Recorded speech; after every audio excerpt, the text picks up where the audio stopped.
Car दोस्तों, target with PS Parihar channel में आपका स्वागत है। और आज के इस वीडियो में हम लोग बात करेंगे शिक्षक भर्तियों की दुर्गति की। चाहे वो टीजीटी, पीजीटी हो, पीआरटी हो, एलटी ग्रेड हो, एडेड जूनियर भर्ती हो या असिस्टेंट प्रोफेसर भर्ती हो, सारी की सारी भर्तियां उत्तर प्रदेश में रुकी हुई हैं। कोई भी आयोग शिक्षक भर्तियों का कोई कुछ नहीं कर रहा है। और सबसे बड़ी बात यह है कि जब भी विद्यार्थियों में आक्रोश पनपने लगता है, बीच बीच में जब भी विद्यार्थी अपनी बात रखने की सोचते हैं, तब मीडिया के माध्यम से, समाचार पत्रों के माध्यम से एक दो सूचना इस तरीके से दे दी जाती है ताकि जो विद्यार्थी हैं वो शांति से बैठ जाएं।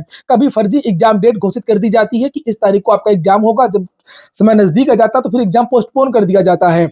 और कभी-कभी समाचार पत्रों के माध्यम से ये जानकारी दी जाती है कि 1 सप्ताह के अंदर-अंदर जो है वो अध्याचन मांगने का आदेश दिया गया है। जैसे यहाँ पर दे सकते हैं, शिक्षा सेवा चयन आयोग ने मांगा रिक्त पदों का विवरण।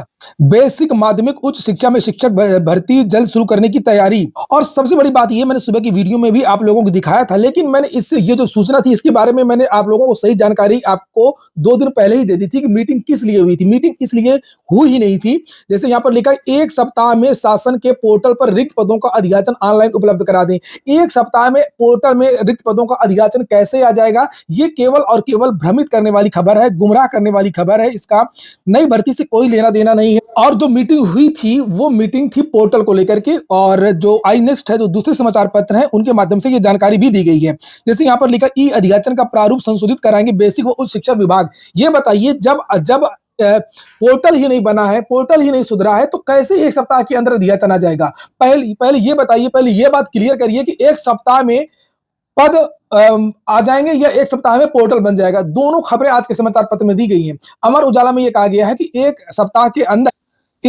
के अंदर जो है वो रिक्त पदों का जो अध्याचन है वो पोर्टल पर उपलब्ध करा दें। यहाँ 1 सप्ताह लिखा हुआ, ये पेपर है अमर उजाला।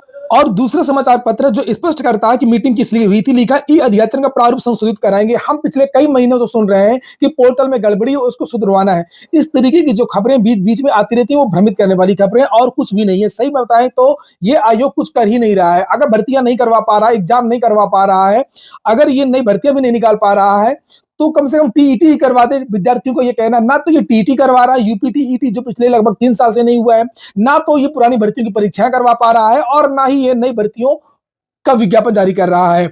इसी तरीके का जो मामला है वो एलटी ग्रेड का भी है। कभी अध्याचन, कभी नियमावली, कभी कुछ होता रहता है। तो भैया, कोई भर्ती नहीं आ रही है। आप सभी छात्रों को एकजुट होना होगा, चाहे वो पीआरटी के विद्यार्थी हो, चाहे वो एलटी ग्रेड के हो, चाहे वो असिस्टेंट प्रोफेसर भर्ती की हो।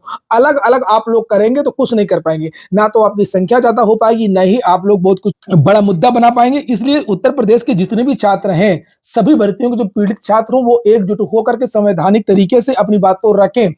बिहार से लगातार भर्तियों की घोषणा हो रही है। अभी राजस्थान छोटा सा राज्य है, वहां पर भी रीट का एग्जाम है। इसके पहले वहां पर विधानसभा में कहा गया कि हम 1,92,000 पदों पर भर्तियां करेंगे। मध्य प्रदेश से भर्तियां, ऐसे ऐसे राज्य जो भर्तियां नहीं निकालते थे वो निकाल रहे हैं। झारखंड ने भी घोषणा की है, लेकिन उत्तर प्रदेश में कुछ भी नहीं। उत्तर प्रदेश में कुछ नहीं हो रहा। बड़े बड़े इवेंट होंगे, राज्य का जो पैसा है वो इंफ्रास्ट्रक्चर बड़ी बड़ी चीजों में खर्च किया जाएगा। जो मीडियाबाजी होगी, जो बड़े इवेंट होंगे, उसमें पूरा पैसा खर्च हो जाएगा। भर्तियों के लिए, वेतन के लिए कोई पैसा बचेगा नहीं।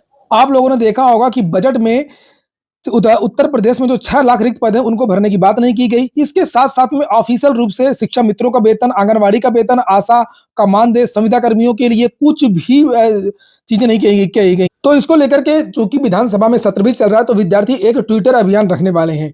और इस ट्विटर अभियान में सभी विद्यार्थी शामिल होंगे, चाहे वो टीजीटी के हो, पीजीटी के हो, पीआरटी के हो, एलटी ग्रेड के हो, एडेड जूनियर के हो या असिस्टेंट प्रोफेसर के हो। सारे के सारे जो विद्यार्थी हैं वो एकजुट हो जाएं, और जो भर्तियों का मुद्दा है, जो उत्तर प्रदेश की भर्तियां रुकी हुई हैं, उसके बारे में इस तरीके से विद्यार्थी अभियान चलाएं जिससे मुख्यमंत्री स्वयं इसको संज्ञान में लें और इसका जवाब दें। शिक्षक भर्तियों में व्यापक सुधार नहीं हुआ तो आधे से ज्यादा विद्यार्थी ओवर एज हो गए हैं, और जो विद्यार्थी नहीं होने वाले हैं वो भी ओवर एज हो जाएंगे, और भर्ती आपकी इस साल भी नहीं आ पाएंगी। ट्विटर अभियान का हैशटैग क्या होगा, इसको लेकर के मेरे चैनल के द्वारा आज शाम को या कल सुबह की वीडियो में आप लोगों को जानकारी दे दी जाएगी। किस दिन होगा, क्या हैशटैग होगा। आप लोग इस वीडियो को ज्यादा से ज्यादा शेयर कर दीजिए ताकि विद्यार्थी ज्यादा से ज्यादा जागरूक हो जाए। कुछ लोगों का कहना रहता है कि सरकार का जब चुनाव होगा तब भर्तियां लाएगी। 2027 में भर्तियां आएंगी, 25 में नहीं आएंगी, 26 में नहीं आएंगी। नहीं, ऐसी बात बिल्कुल भी नहीं है।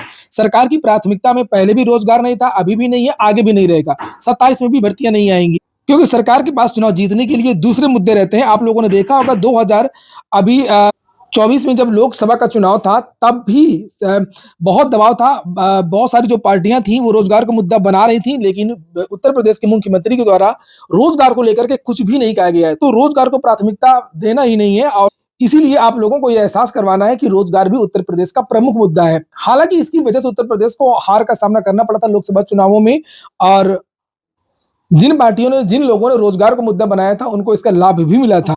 भर्तियाँ समय से ना निकलने पर जो है छात्र तनाव से ग्रसित रहते हैं, अवसाद से ग्रसित रहते हैं, उनकी उम्र निकलती रहती है। भर्तियाँ हर साल निकले, भले ही वो कम पदों पर भर्तियाँ निकलें। इससे एक और फ़ायदा होगा कि जिस संस्थान में शिक्षक रहेंगे या कर्मचारी रहेंगे, उस संस्थान में निष्पादन अच्छा होगा, यानी कि वहाँ के कार्य समय से होंगे, वहाँ के अगर बच्चे हैं, अगर वो विद्यालय है, तो वहाँ के बच्चों को शिक्षा मिलेगी, विद्यालय बंद नहीं होंगे। तो कुल मिलाकर के व्यापक सुधार की आवश्यकता है। तो ठीक है दोस्तों, फिलहाल ये हो गया आज का वीडियो। वीडियो आपको अच्छा लगे तो आप लोग शेयर ज़रूर कर दीजिए।